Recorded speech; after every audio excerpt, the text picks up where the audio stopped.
so that you may be successful. I got la'allakum in my head. Now, you see? Simple.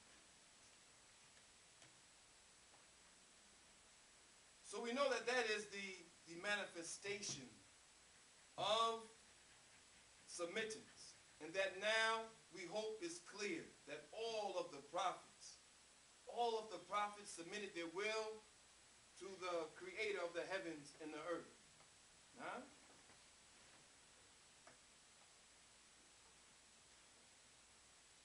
The message. Because I've been saying the whole time that the same religion was revealed to them, and of course the same message came to them. And what is that message? That is the message of what's called in Islam a tawheed. Wow, we there already?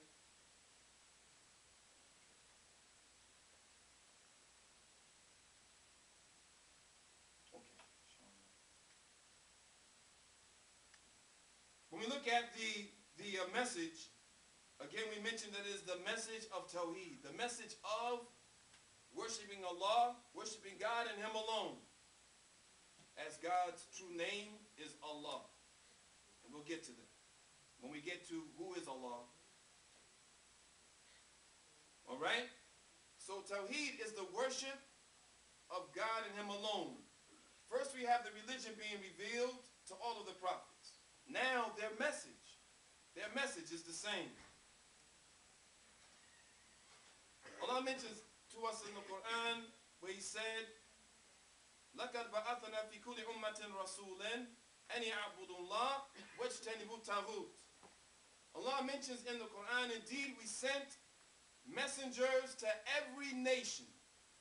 Listen, Allah said we sent messengers to every nation. Know that some of them were named and some of them not named. We sent messengers to every nation saying, worship Allah and Him alone, and don't bind or combine any other deities with Him. This is the message of every prophet. Right? In Exodus,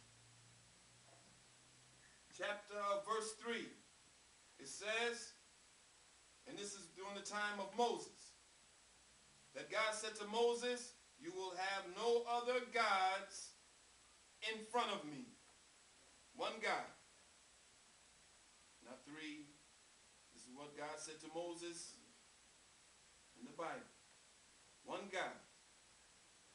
In Deuteronomy 6, verse 4, where God said to Moses again, and this time to the children of Israel, hear ye, O Israel, the Lord your God is one. Not three, one. In Mark, now it's Jesus. Mark 12:29, where Jesus said, hear ye, O Israel, the Lord our God is one Lord. Coming from Jesus Himself. So this is the call. The call is to worshiping your Lord and Him alone, without any sons, without a wife, without brothers, without a family, no connection to the creation. This is the call. Okay? And they want me to move along, so I'm moving along. We find here, why is the religion of Islam called Islam? Why is it called that? Most of the religions that we know of is either named after a person, place, or thing. For instance, Christianity, its name comes from where? Who knows? Christ. To be Christ-like, right? This is what they say. Actually, but if you look into the book of Acts, you see that the disciples were running away from some people and they were being teased. They were being teased by a group of people, and so they said about those disciples, they were them Christians. So what they did was take a name that was actually a name of mocking and tried to made it a good thing. You know how the young people today, they took the word ill and made it like some, yo, that's ill. They made a bad word good, right? Yo, that's sick. What do you mean? When I first heard that, they said, yo, that's sick, Sheikh. What do you mean sick? I'm not sick. I'm good. But not realizing that it meant that's good. So this is what happened. The name came from someone, right? This is a lot of history connected to this, but we're going to make it short. The Jewish religion, where did it come from? The name. Who said it? Judah, the tribe of Judah. But there's actually more. We don't have time for that. Buddhists came from where? What's his name? Gautama Buddha. Came from his name. During the time of the Prophet Muhammad's prophethood, there was nobody named Islam. Nobody. People took this name on later. Islam. Now today we have people with the name Islam. During the time of the Prophet, nobody named Islam. Why? Because Allah said in the 5th chapter in the Quran, Surah Al-Ma'idah, 5th chapter, verse 3. Allah said, يَوْمَ أَحْمَلْتُ لَكُمْ دِينَكُمْ وَأَنْمَمْتُمْ عَلَيْكُمْ نِعْمَتِي وَرَدِّتُ لَكُمْ إِسْلَامٍ دِينٍ. Allah named the religion himself.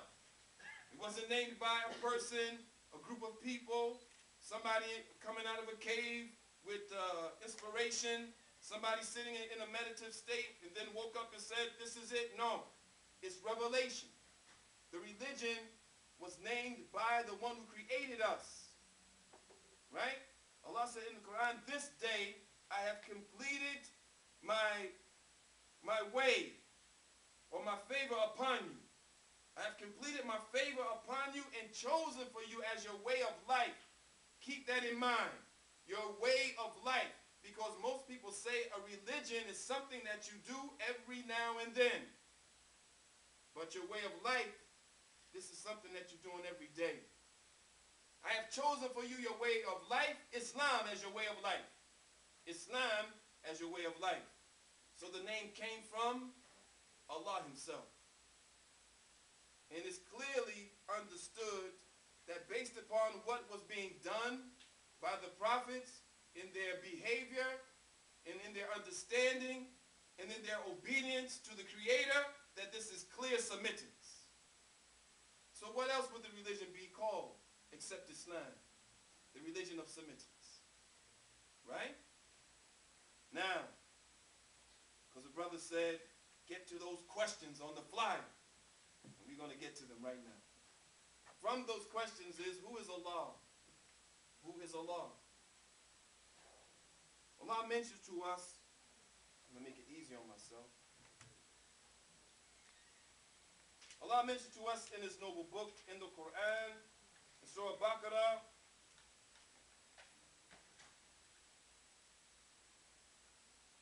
Surah Baqarah, verse 21 and 22. This is the second chapter of the Quran.